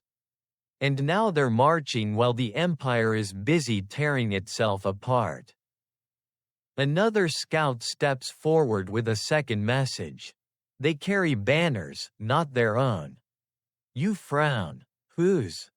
The scout swallows. The banners of the Allied Kingdom. A ripple of shock tears through the room. The king grips the edge of the map table. Knuckles widening. Impossible. Their kingdom is fractured. They cannot unite with the tribes. Lord Andaros shakes his head. They don't need to unite. They only need one faction desperate enough to seek survival at any cost. And suddenly, everything clicks. The poisoned cane. The vanishing envoys. The internal turmoil. The collapse of their borders. The factions forming faster than the empire can track. One of those factions sought refuge. And found it among the northern tribes. You feel a chill creep beneath your skin. This isn't an invasion, it's a merger. The generals mutter curses. The king's composure cracks, just slightly. Enough for fear to slip through. Before he can respond, the older prince strides into the tower. Cloak still dusted from riding. His expression is controlled, but his eyes burn with the determination of someone who believes he can still salvage the situation through sheer force of will. "Father," he says, "we must rally the loyal armies. Crush the rebellion swiftly. Then fortify the northern pass. There is no time to waste." He looks around the room, daring anyone to oppose him. But Lord Andaros does. "And if the soldiers won't march behind you?" he asks bluntly. "Half the army doubts the alliance and your loyalty to tradition. They think the younger prince speaks for them." A flicker of anger crosses the older prince's face. But he masks it quickly. Then they will obey. Soldiers follow the crown.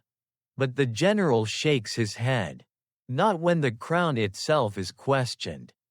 You hear the truth hit him like a blow. The king exhales shakily. "Where is your brother?" No one answers.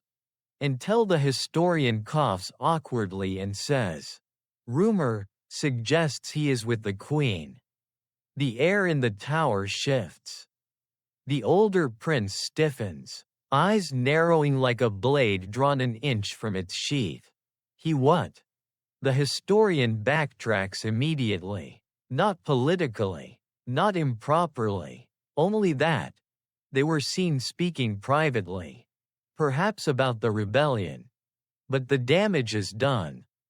The generals exchange glances. Advisors murmur. Suspicion spreads like wildfire. The older prince steps forward. Voice dangerously low. He aligns himself with her, while the rebels use her as their symbol of corruption? You can see it happening in real time. The Silk Accord's greatest weapon wasn't rumor. It was division. And now it has split the royal family itself. The king turns away, whispering under his breath, "This family is tearing itself apart." And from the corner, another murmur. "Just like the alliance is. You need to find the queen before the narrative turns uglier." You slip out of the tower and head toward the inner gardens again, where she retreats when the palace becomes unbearable. But when you arrive, she isn't alone. She stands beside the younger prince near the carved stone fountain. Their voices low, urgent, and this time, you don't intrude, you listen. "They want me exiled," she says softly. "They want me gone so they can claim the throne as pure again." "They won't touch you," he says fiercely. "I won't allow it." Her eyes soften with something devastating. "You cannot stand against your own brother." "If he stands against you," the prince replies, "it is he who fractures the future." You feel the dread settle in your bones. The queen steps closer, voice trembling but steady. "You don't understand. They are painting me as the cause of this war. If you defend me publicly, they will claim I've enchanted you, manipulated you, that you're acting under foreign influence. And I should care? he snaps. She cups his face. And the breath catches in your throat. Because they will use it, she whispers, to turn brother against brother, to turn father against son, to turn the people against both of you. And the empire will burn because of a lie. He closes his eyes, leaning into her touch like someone desperate for something certain in a world full of shadows. And then he says something you know will echo through history. I would rather stand with the truth, even if it destroys me. The queen's voice breaks. I don't want you destroyed. But he shakes his head, stepping closer. You are the only one in this palace who tells the truth. You take a breath. Quiet, careful. Because you suddenly understand. If the silk accord feared the queen before, they will fear her twice as much. Now that a prince stands beside her, a rustling in the bushes makes you turn sharply. A spy, a servant, a shadow. Someone has been listening. The figure darts away, footsteps fading into the stone corridor. The queen sees it too. Her face pales. They'll twist this.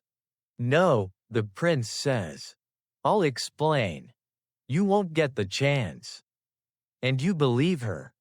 Because within an hour, the palace will know. By nightfall, the silk accord will weaponize it. By morning, the army will hear the rumor. A prince has pledged himself to the foreign queen. The throne is compromised. You already know the answer. Because the northern tribes are marching. The allied kingdom has fractured. The nobles are choosing sides. And now the royal family is dividing too. The queen touches the prince's hand. We are running out of time, she says. And you feel the grim truth strike like a drumbeat. The marriage that was meant to save the empire has finally given birth to its ruin. Night falls hard over the palace, thick, moonless, heavy, the kind of night where shadows lean across the corridors like they're trying to listen. And every torch seems to flicker with suspicion rather than warmth. You move slowly, because you can feel it now more clearly than ever. The empire is bleeding from its own veins. You make your way toward the strategy wing, where candles burn late into the hours and advisors whisper behind half-closed doors. Every step feels heavier, every whispered rumor feels sharper. And by the time you reach the council vestibule, you realize something is different. The guards have doubled. The doors are locked from the inside. And the air smells faintly of ink and fear. You push your way in just as the tail end of an argument rumbles through the chamber. The queen must be restricted until her loyalty is proven. An advisor insists. She warned us of the tribes, another counters. And she divided the princes. A third snaps. She didn't divide them, the king rasps. You did. With rumors and half-truths. The room falls silent. The king's voice is hoarse, threaded with exhaustion and a grief too deep to hide. He looks worn, shadows under his eyes like bruises from a war fought entirely in his own mind. You step closer, noticing scrolls scattered across the table, military reports, intercepted letters, troop rosters marked with red ink. But one scroll sits apart from the others, sealed with unfamiliar wax. You recognize it instantly. The seal of the allied kingdom. A new message. The king stares at it, as though afraid to open it. At last he breaks the seal with trembling fingers. You watch as his eyes skim the page, and then widen. His hand goes limp, The scroll nearly slips from his grip. "What is it?" the older prince demands. The king forces the words out. "The princess," he swallows hard, "is alive." A collective breath fills the room. But the king continues. "She is not in custody. Not a prisoner. Not a hostage." The older prince frowns. "Then where?" The king looks up, eyes filled with a strange mixture of shock and betrayal. "She has declared allegiance to the allied faction." You freeze. "What?" someone whispers. The king's voice is a cracked whisper. "She has joined the breakaway faction, the one aligned with the northern tribes. She claims our empire abandoned her. That she was sent away as a sacrifice." You feel the floor sway. No. No, that can't be true.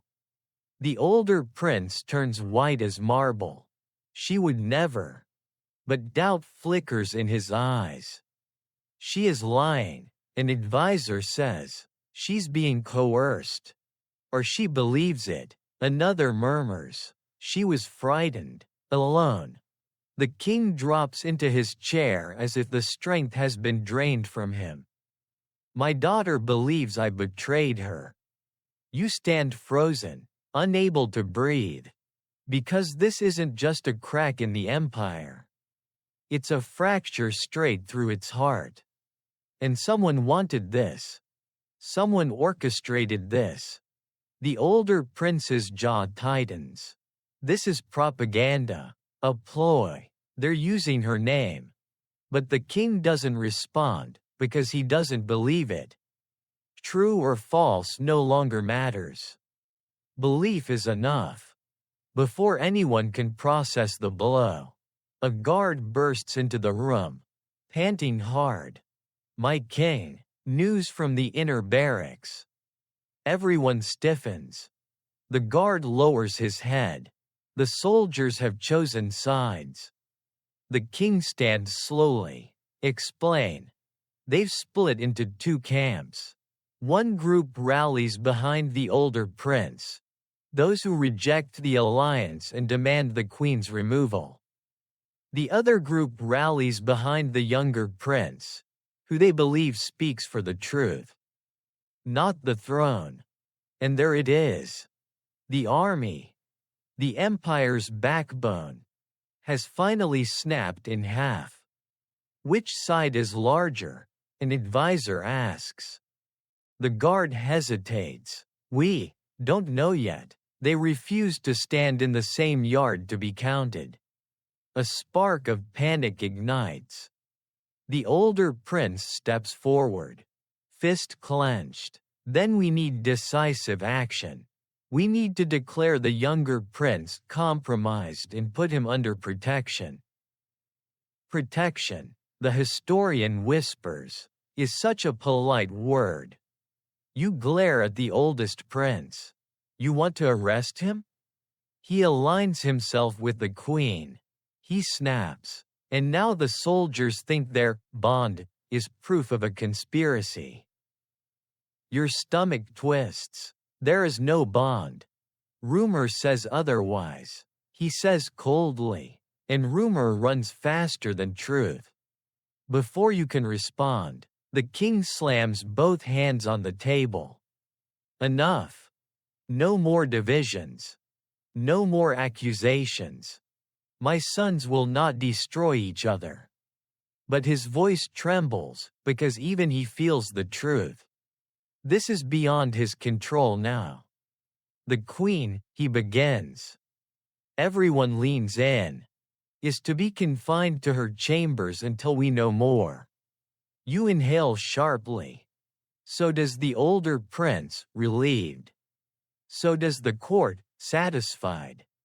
And yet, you've never seen the king look smaller. "My king," you whisper, unable to hold back. The people already fear her. If you confine her now, you confirm their suspicion. She must be protected. The king mutters, I cannot allow her to be harmed. But you see the truth beneath that.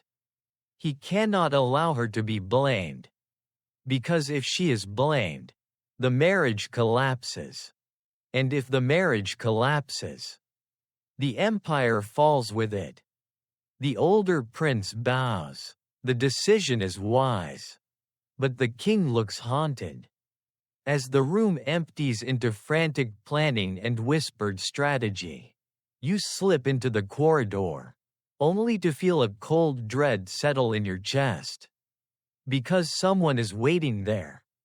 Someone leaning against the carved pillar, half in shadow, half in moonlight. The younger prince.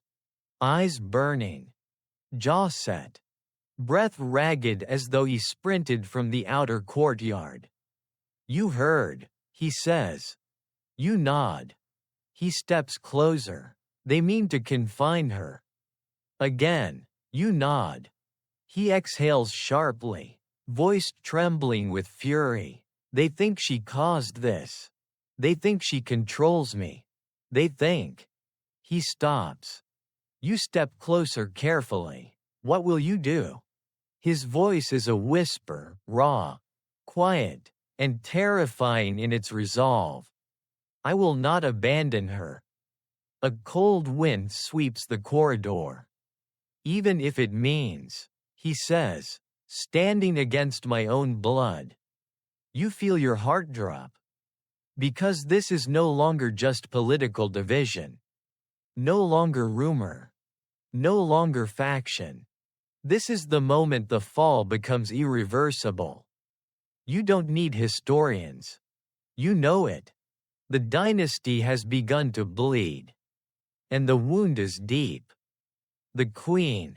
The prince. The king. The army. The allied kingdom. The northern tribes. The Silk Accord. Every thread is pulling toward the same end. A dynasty bleeding out from the inside. Because one marriage lit the fuse. The palace doesn't sleep that night. It can't. There's too much happening beneath its ancient roof. Whispers in the corridors. Soldiers marching in tight formation but refusing to look each other in the eye. Advisors pacing like caged animals. And somewhere in the middle of this sleepless tension, the queen sits confined in her chambers.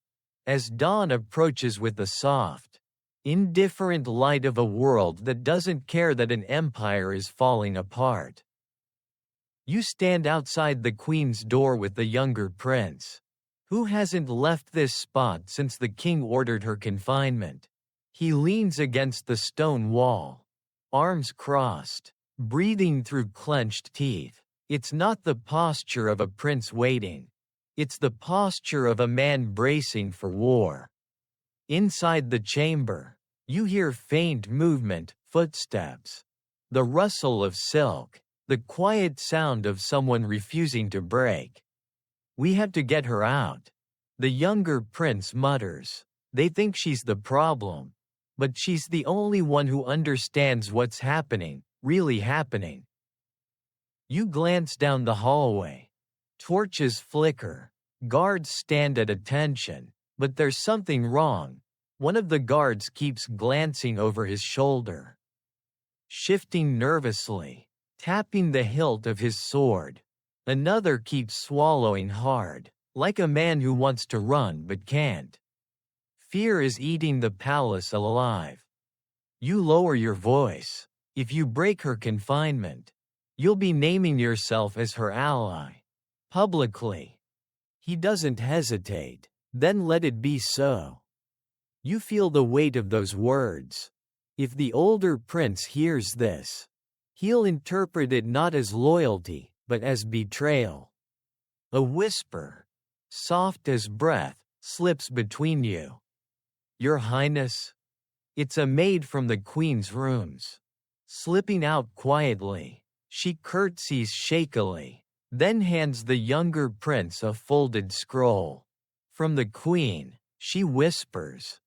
He takes it, opens it, reads it, and you watch the color drain from his face.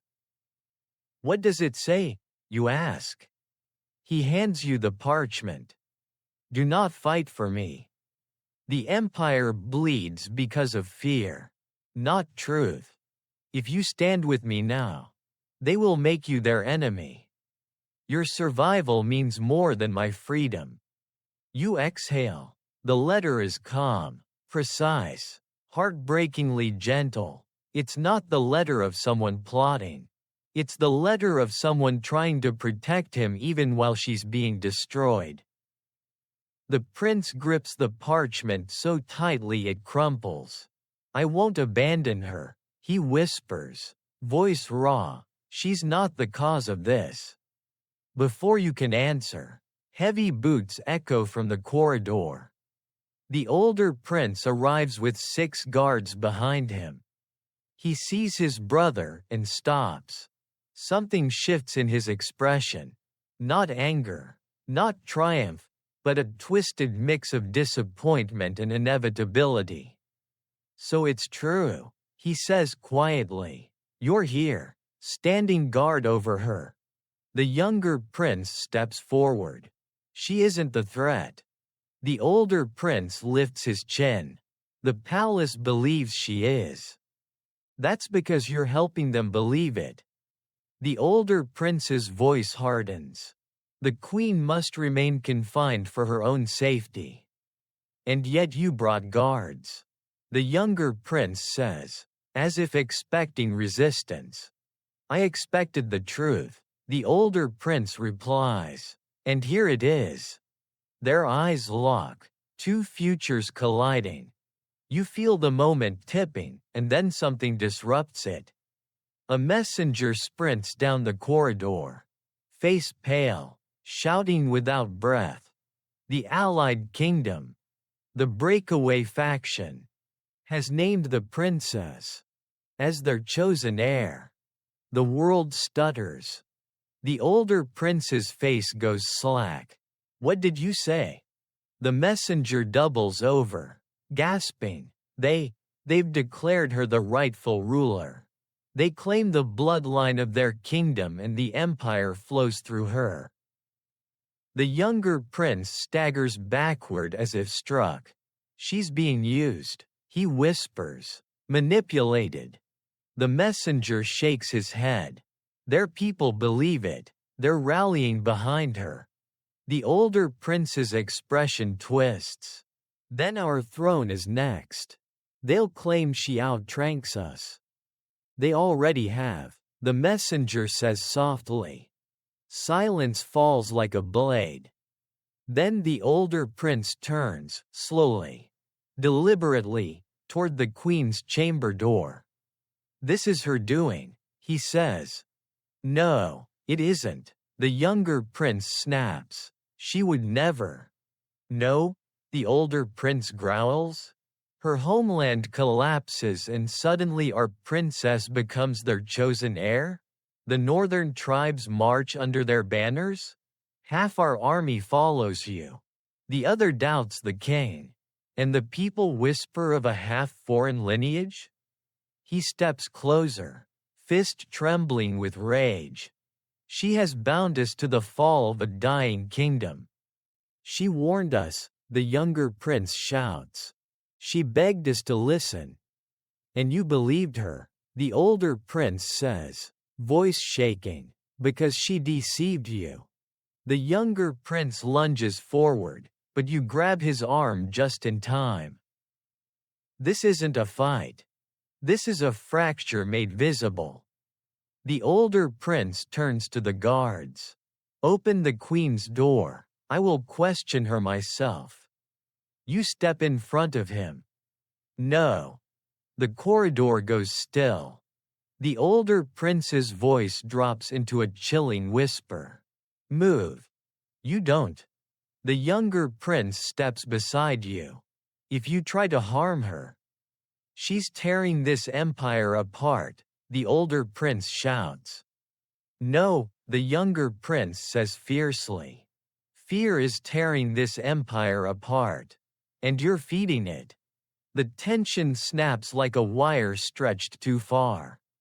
Before anything else can erupt, another guard races toward the group, out of breath, eyes wide with terror.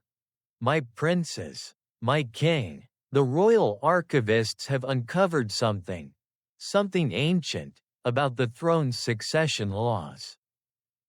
You brace yourself, because this empire does not need more surprises. What did they find? The king's advisor demands. The guard swallows. A forgotten clause, buried in the oldest codices. He looks at both princes. If a royal marriage binds two kingdoms, and one kingdom collapses, the surviving kingdom's throne passes to the heir of combined blood.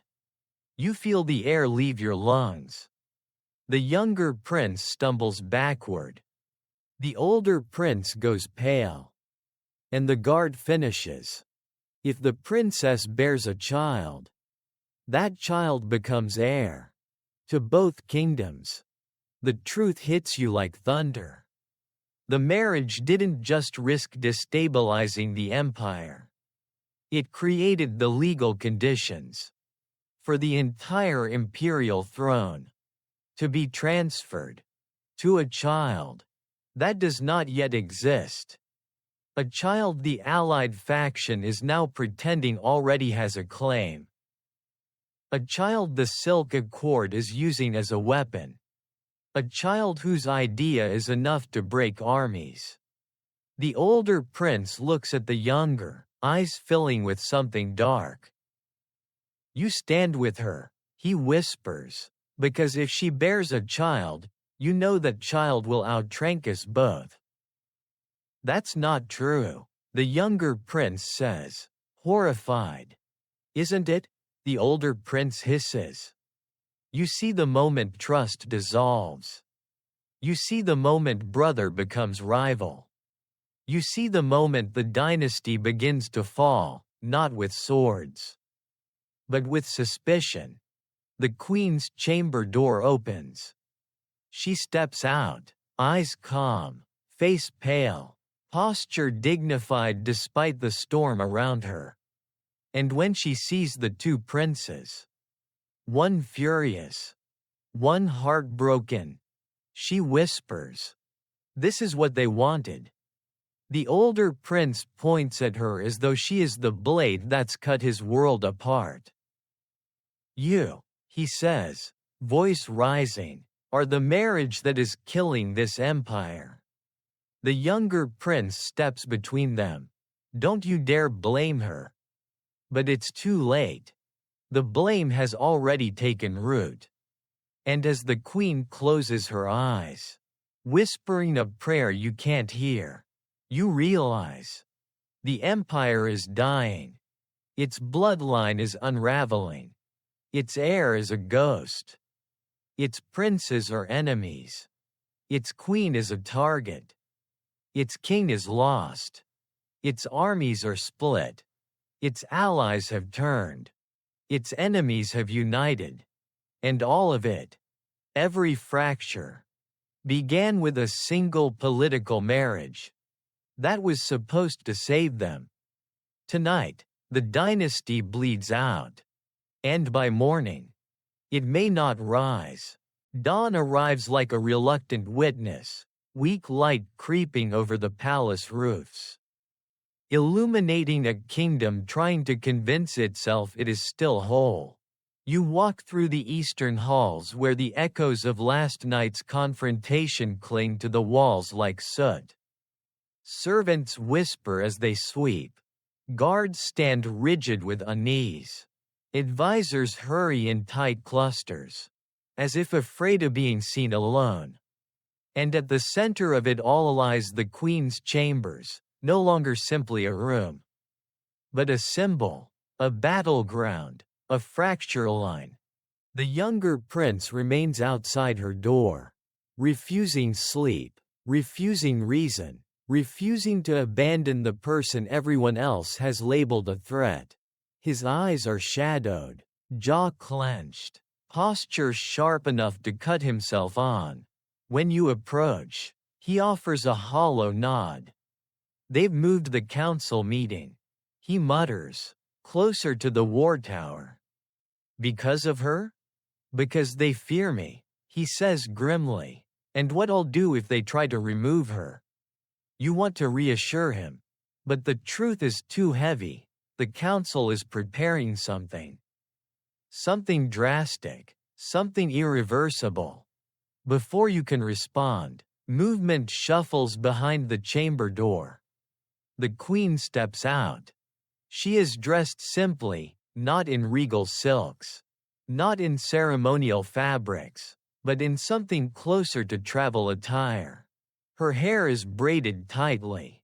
Her cloak fastened. Her eyes meet yours, and the look in them is new.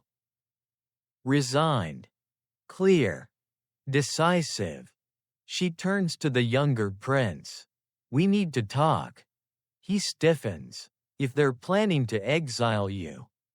They're planning worse, she says quietly. But I am not here to discuss their plans. I'm here to discuss mine. He steps closer, alarm rising. What are you saying? I'm leaving. The world stops. The younger prince's voice cracks. No, no, you can't. If you leave now, the rebels will claim victory. The nobles will say you fled. The accord will use it as proof of your guilt. And the people, she interrupts gently, already believe what they want to believe. He swallows hard. I don't. The king doesn't. But she shakes her head. Your father doubts me, even if he won't admit it. And if they believe I'm the source of corruption, they will strip him of legitimacy next. She steps closer. This is not about guilt. This is about survival, yours, your brother's, and your father's. But if you leave, he whispers, the empire will tear itself apart. She looks at him with such aching sadness that it lodges in your chest like a splinter. The empire is tearing itself apart because of fear. My presence is just the easiest shape for that fear to wear. A quiet shuffling interrupts the moment. It's the older prince. He stands at the far end of the corridor, watching, listening, not approaching, not interrupting, just waiting for the inevitable moment he can use as evidence. The younger prince sees him and curses under his breath. We should go somewhere private. No, the queen says softly. Let him hear. The older prince arches a brow but stays silent. She turns back to the younger prince. I need you to stay here. No, he says. Absolutely not. You must protect your father. She insists. He shakes his head violently. I'll protect you. And then she says it. The sentence that silences both princes. You cannot protect me from your brother. Or from your future claim to the throne. Or from the very laws that have made me a threat to this dynasty. The older prince's expression shifts, first defensiveness, then realization, then something unreadable. The queen steps back, giving both brothers a long, sorrowful look. When this marriage was arranged, she says, voice weighted with memory, I thought I was being sent to prevent a war between our kingdoms. I didn't understand I was stepping into a kingdom already at war with itself. The younger prince's voice breaks. Don't leave. They'll twist it. They'll weaponize it. They already have, she murmurs. The Silk Accord has spread too many lies. The allied rebels have named your sister heir. The tribes march under foreign banners. If I remain, they will accuse me of plotting to unite both thrones under an unborn child. She places a hand on his cheek, gentle, trembling. You know that is not true. But truth no longer matters. His breath trembles. Let me come with you. She closes her eyes briefly, pained. If you leave with me, you will be declared traitor. Your brother will be forced to raise arms against you. Your father will lose the army entirely. Silence hangs like a blade between them. The younger prince steps back. Voice barely a whisper. I can't let you go. The queen looks at him with the softest, most devastating expression you've seen all story. You must. She walks past him. He doesn't move. She walks past the older prince. He watches her, torn between suspicion and something else. Something like regret trying to claw its way through his pride. You follow her into the west courtyard, where morning light filters through arches of stone. A single horse waits. Saddled, ready. She turns to you. Tell the king I left to prevent bloodshed. She says, tell him I chose exile over becoming a spark in this civil war. She climbs onto the horse with practiced grace. Where will you go? You ask. Where truth still matters, she whispers. Where the tribes march. Where the allied factions fracture. Where this began. She looks at you, really looks. Find the traitor, she says softly. Find who forged the records. Who planted the rumors. Who wants the heir who does not exist to destroy the heirs who do. You nod. She pulls her hood over her head. The younger prince's voice echoes from behind you, broken, desperate. Don't leave me. She doesn't turn. If I stay, she says, I lose myself. If you follow, you lose the empire. And if we both fall, your brother loses the throne. And your father loses the realm. The morning wind stirs as if holding its breath. Then the queen whispers her final words to the prince, carried on the breeze. You must stay, so that I may go. One of us must remain whole. And with that, she rides out, through the west gate, into the uncertain wild, into the path of rebels and tribes and broken alliances. You know the truth. It is both. Because now, the king has lost his queen. The princes have lost each other. The empire has lost its balance. And every enemy beyond the mountains has gained the opportunity they were waiting for. The queen is gone. And the empire trembles. The queen's departure spreads through the palace faster than the sunrise itself.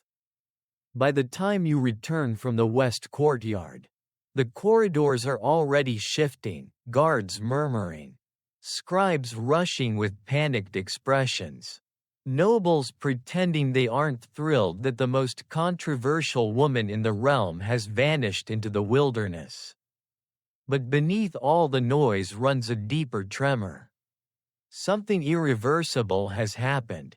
You find the king in the throne room, though he isn't seated. He's standing at the base of the steps, crown crooked in his trembling hands, staring at the empty space before him as though it once held everything he ever hoped for and now holds nothing at all. The older prince stands beside him, jaw tight, pride hollowing out into something bitter. The younger prince is nowhere in sight, because you know exactly where he is. Leaning in the shadows of the west wall, staring at the gate she rode through. The king looks up as you enter. Eyes heavy, voice cracked. She's gone. You nod. The older prince lifts his chin. Her departure confirms her guilt. No, you say before you can stop yourself. It confirms she wanted to prevent us from tearing ourselves apart. He bristles. She fled responsibility. She fled condemnation. You counter. There's a difference. The king closes his eyes. Enough. He steadies himself. The realm is fragile. We must unite. But even he sounds unconvinced. A captain bursts in, saluting sharply. Your Majesty, the army camps in the east have split. Loyalists rally behind the older prince. Reformists gather behind the younger. They demand clarity on succession before they march. Succession. That cursed word. The spark that lit this whole inferno. The king staggers. My sons will not fight one another. The captain bows his head. They are already preparing for it. Sire. Silence slams into the room. The older prince leans forward. Voice cold. If the younger prince insists on defending the queen, then he sides with the rebels and the foreign factions. A voice speaks from the doorway.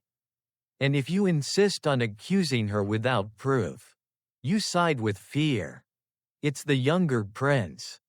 He steps in, expression hollow with grief and sharpened by resolve. He doesn't look at the king. He doesn't look at the council. His eyes settle on his brother, steady, unflinching. You speak of unity, he says quietly, but everything you do fractures us more. And everything you do, the older prince replies, binds you to her more tightly. The younger prince breathes through his nose. She's gone. What more do you want from her? I want the truth, the older prince snaps. I want to know why our sister was named heir by rebels. Why the northern tribes march with allied banners. Why you, he takes a step closer, have become her defender at every turn. Because she was the only one telling us what was coming, the younger prince says, and we refused to listen. The tension tightens like a drawn bow. The king tries to step between them. My sons. But they don't hear him. The older prince points toward the gates.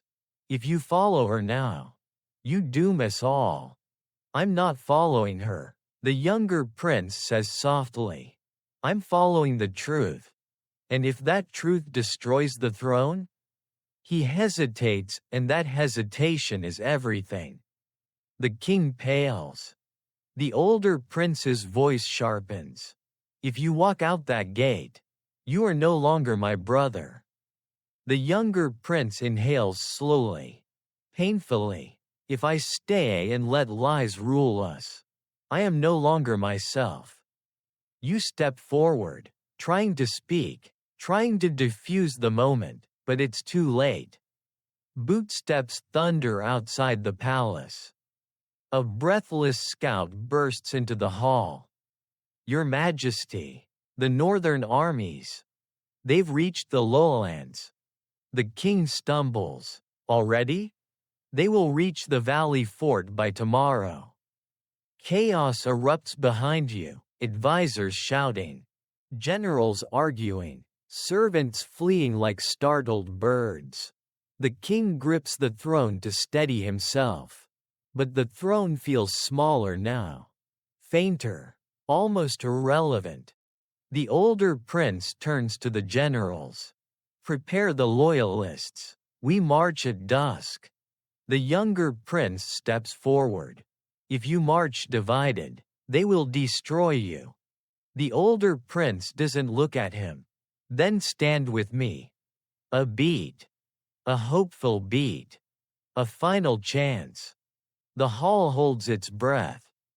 The younger prince looks at his brother. At the king. At the banners on the walls. At the empty queen's seat.